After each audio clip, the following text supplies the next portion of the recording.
അഭിവന്യ arch bishop Varghese Chakkalakkal പിതാവേ, എനിക്കാണ് ആ ഭാഗ്യം ആദ്യമായി കിട്ടിയത്. വർഗീസ് ചക്കാലയ്ക്കൽ പിതാവിനെ ആർച്ച് ബിഷപ്പ് വർഗീസ് ചക്കാലയ്ക്കൽ എന്ന് വിളിക്കുവാനുള്ള ഭാഗ്യം അതൊരു ദൈവാനുഗ്രഹമായി ഞാൻ കരുതുന്നു.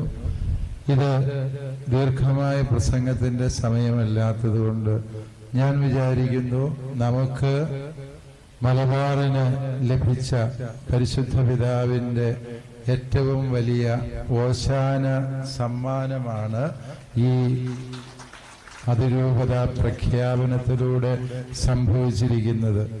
നമുക്കറിയാം, ഏറ്റവും അനുയോജ്യമായ തീരുമാനം ഏറ്റവും അനിവാര്യമായ സമയത്ത് പരിശുദ്ധ പിതാവ് പ്രഖ്യാപിച്ചതാണ് ഈ മെത്രാപ്പോലീത്തൻ സ്ഥാന ലബ്ധിയിലൂടെ സംഭവിച്ചിരിക്കുന്നത്.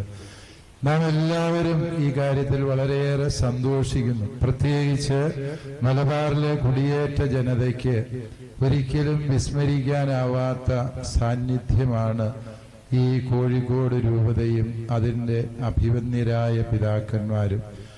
മലബാറിലേക്ക് കുടിയേറി പാർത്ത സുറിയാനി ക്രിസ്ത്യാനികളെ സ്വന്തം മക്കളെ പോലെ ചേർത്ത് നിർത്തി അവരുടെ അജപാലനത്തിന്റെ എല്ലാ ആവശ്യങ്ങളും കുറ്റമറ്റ രീതിയിൽ നടപ്പിലാക്കി മലബാറിൽ സുറിയാനിക്കാർക്ക് വേണ്ടി രൂപത സ്ഥാപിക്കണമെന്ന് പരിശുദ്ധ പിതാവിനോട് അറിയിക്കുകയും അതിനുവേണ്ടി അധ്വാനിക്കുകയും ചെയ്ത ഈ കോഴിക്കോട് രൂപതയെ മലബാറിലെ കുടിയേറ്റ ജനതയ്ക്ക് ഒരിക്കലും വിസ്മരിക്കാനാവില്ല എന്ന സത്യം ഏത് സാഹചര്യത്തിലും ഞങ്ങൾ നന്ദിയോടെ കടപ്പാടോടെ ഓർക്കുന്ന കാര്യമാണ്.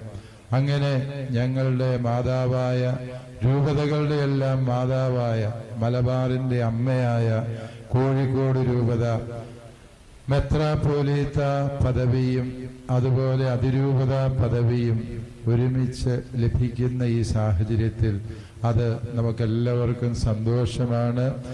അത് ലഭിക്കേണ്ടത് ആർക്ക് എന്ന് ചോദിച്ചാൽ രണ്ടാമതൊന്നും ആലോചിക്കാനില്ല. അത് വർഗീസ് ചക്കാലയ്ക്കൽ പിതാവല്ലാതെ ആ പദവിക്ക് യോഗ്യനായി മറ്റാരുമില്ല. പിതാവ് ഇനി കോഴിക്കോട് നിൽക്കും എന്നൊരു പ്രതീക്ഷ ഞങ്ങൾക്കുണ്ട്. ഇതുവരെ ഞങ്ങൾക്ക് ചെറിയ ചെറിയ ആശങ്കകൾ ഉണ്ടായിരുന്നു. ഏതാണെങ്കിലും ഇവിടെ ഇനി ഉറച്ചു നിൽക്കും, അങ്ങനെ വിശ്വസിക്കാവോ ഞങ്ങൾക്ക്? ഏതാണേലും അഭിവന്യ വർഗീസ് പിതാവെ, അങ്ങേക്ക് എല്ലാ ദൈവാനുഗ്രഹങ്ങളും കൃപയും സ്നേഹപൂർവ്വം നേരുന്നു.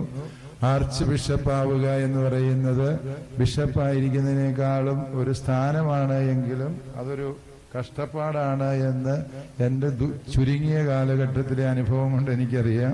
തീർച്ചയായും പിതാവും ആ കഷ്ടപ്പാടുകളിലൂടെ കടന്നു പോകും എന്നുള്ളത് എനിക്ക് വലിയ ആശ്വാസം പകരുന്ന ഒരു കാര്യമാണ്. ഏതാണെങ്കിലും വർഗീസ് ചക്കാലയ്ക്കൽ പിതാവെ, ഞാൻ അവസാനിപ്പിക്കുന്നു. ഒരുപാട് പേര് ആശംസകൾ പറയാനുള്ളത് കൊണ്ട് തലശ്ശേരി അതിരൂപതയുടെ എല്ലാ വൈദികരുടെയും സന്യസ്തരുടെയും ദൈവജനത്തിൻ്റെയും പേരിൽ അങ്ങേക്കും ഞങ്ങൾക്ക് വളരെ കൃപയുടെ ഉറവിടമായിരുന്ന ഈ അതിരൂപതയ്ക്കും എല്ലാ നന്മകളും ആശംസകളും